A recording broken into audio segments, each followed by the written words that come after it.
All right, guys, welcome back to the podcast. Thank you for tuning in. This one, I'm going to give you an update on what the status is of my new boat and what the plans are for it and for me and for the dogs and everything. So currently, the boat is still under construction. I'm going to show you some video here in a second. It should be splashing sometime in February. There's a slight delay because we're going to save costs. So my boat, I'm sure you knew, the hull number one, it washed up on shore in Malaysia, and there was lots of issues with it because of that. It was basically totaled. The way the salvage company, which I didn't realize until much later, the way the salvage company salvaged it, the delivery crew, long story, ended up crashed and washed up on the beach. There were some issues with it, but it was mostly some bad decision making, in my opinion, that caused it. Washed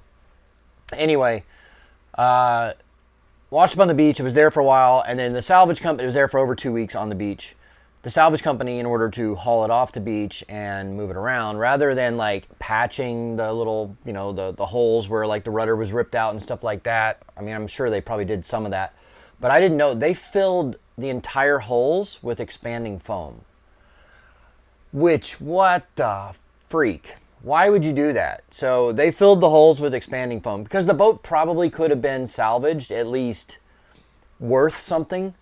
But it wasn't. Because, the holes are filled with expanding foam. So, it's totaled at that point. When you fill that boat with foam, I wouldn't have wanted to keep a boat that was done like that, but somebody like Colin from Parlay could have come, and he actually talked to me about it. He was like, hey man, I'd love to salvage your boat and rebuild it like I did the lagoon.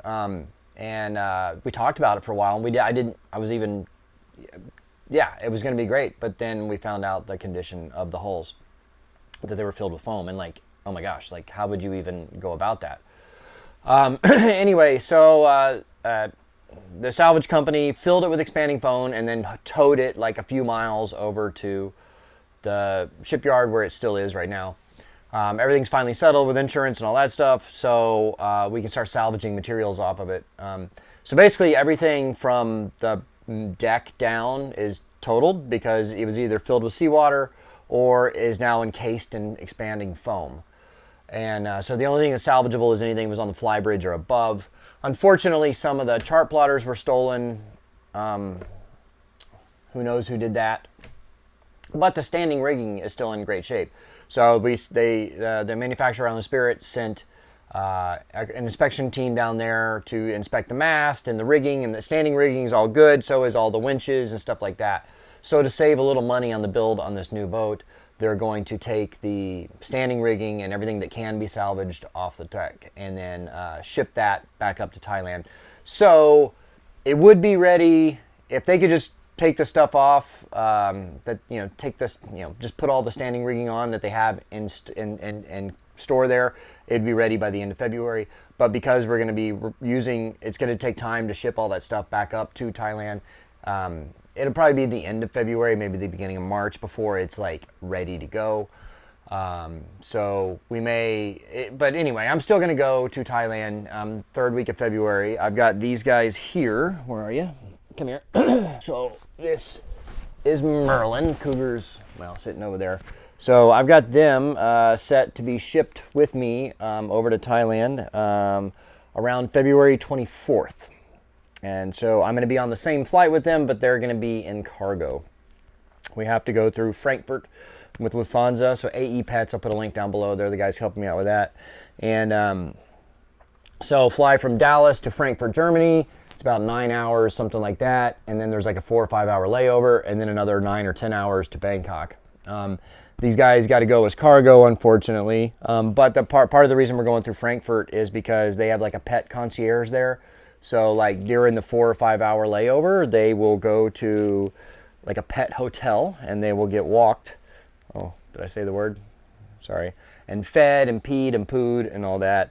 And then I will meet them in Thailand. I'll be on the same flights, but I won't be able to see them. That's just how it works. So anyway, that's the plan there.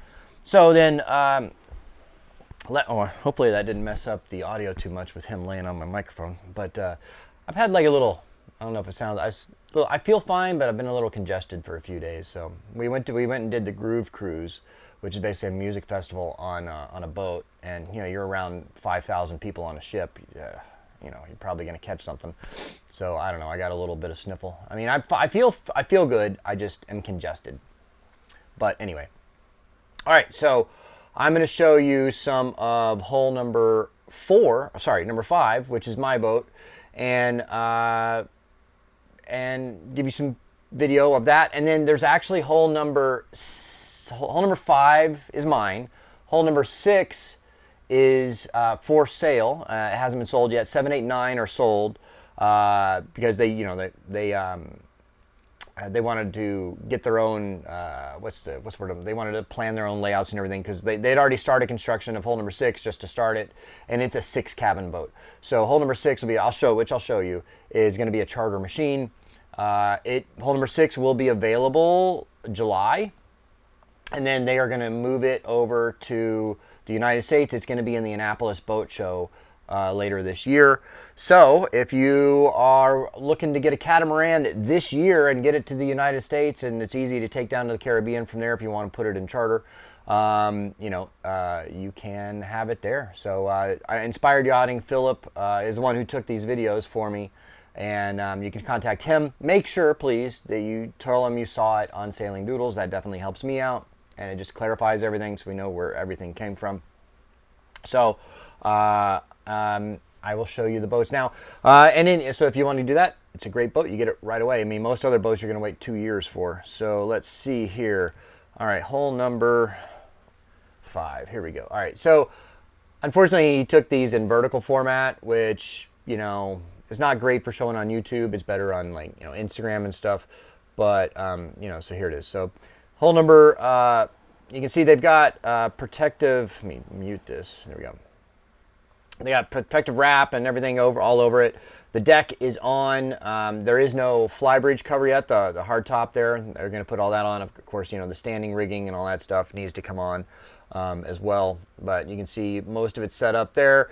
They've got to still do things like, you know, they got to put the decking on. So there's teak deck, like the fake teak deck that goes on there, that kind of thing.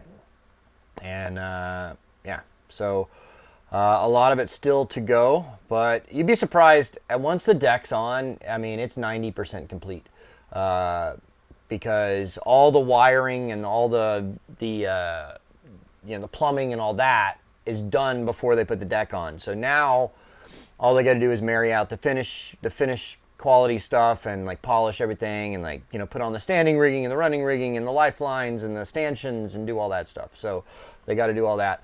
But you can see it's getting pretty close there. It should be ready in a month or so. They got the non-skid paint on there already. Get you another view from the deck, the forward cockpit here.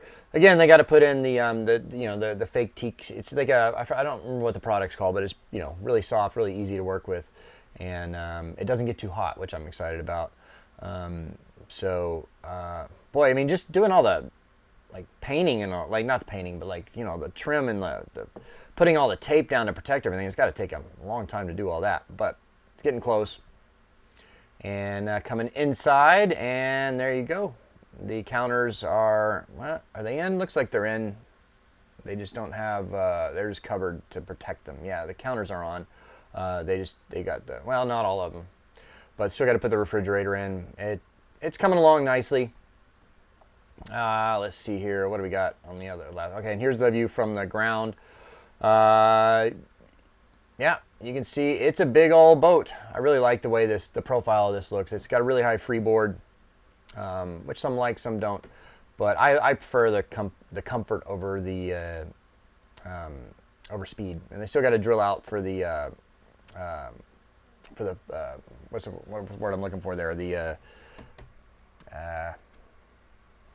bowsprit. Anyway, so coming along there, doing all right. But so there you go.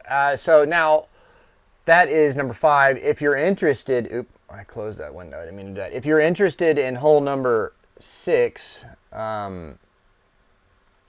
it is going to be ready in July or August, and then shipped over there. You can still see it's a lot of green. The holes are together. You can see they're running all the plumbing and the electrical and all that. You know, they got the conduits for all that stuff. You know, once they put the, you know, they have all that done before they put the deck on.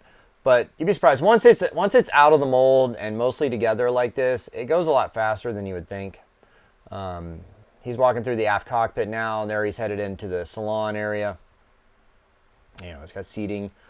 And then, you know, coming up to the forward cockpit area. So it's a pretty long boat, 52 feet, but big old boat. They don't have the keels on it yet or anything. But it's coming along. All right. So that is the plan. Yeah, so just about a little over 3 weeks, I'll be headed to Thailand.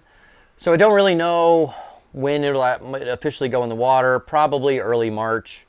So I'll be there in Thailand. I'll probably go sail around, do some other things, get some adventures there. I'm really looking forward to, because I was thinking about it earlier today, and I mean, I see it in some of the comments, but I've got to do what I've got to do. So a lot of people in the comments, I get it. I'm not showing as much of an adventure that you would be able to participate in. I'm chartering a boat and going here and doing that. Well, I've been waiting on my boat for a very long time. I ended up buying my old CT56 back just to have some of that adventure again, so I could show you what it's like to get a boat and go down to the Bahamas. But, you know, I've already done the Bahamas a bunch, so you're kind of seeing a lot of repeat stuff, and you're kind of seeing us charter boats and do all that. And it's just, that's what I have available. Like, I was literally supposed to have a boat a little over 2 years ago. And so really for the last 2 years, I've kind of been treading water on doing all that stuff because, you know, I was supposed to have a boat. So I was supposed to originally have a boat over 2 years ago. That got delayed. I was supposed to have a boat a year ago. That got delayed. And so like, if I had known it was going to take 2 years longer than I was expecting to get a boat, yeah, I would have maybe bought the CT56 earlier or bought another boat in the interim and gone off on some great adventure across an ocean or whatever. But I didn't know that, right? I mean, hindsight's 2020. So I ended up buying that Sea Ray 340 and heading to the Bahamas for 6 months because I thought, okay, when I get done with that boat, I'll be ready to get on my new boat. Well, that didn't happen, obviously, you know, because of the crash and all that. And so then I bought the CT56 and basically did the same trip in the sailboat. And I would have loved to have gone across an ocean or whatever, but like it didn't make sense to do that for 6 months. Or like, what am I going to do? Like, am I going to cross an ocean and then I have the boat in French Polynesia or something? And then how do I sell the boat and get back and forth?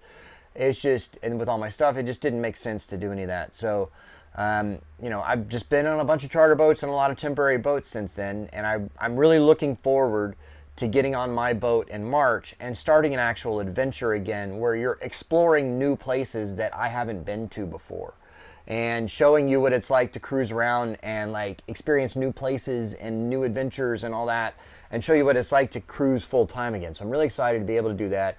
We're just a month or two away from being able to do that. And it's kind of the content I want to create.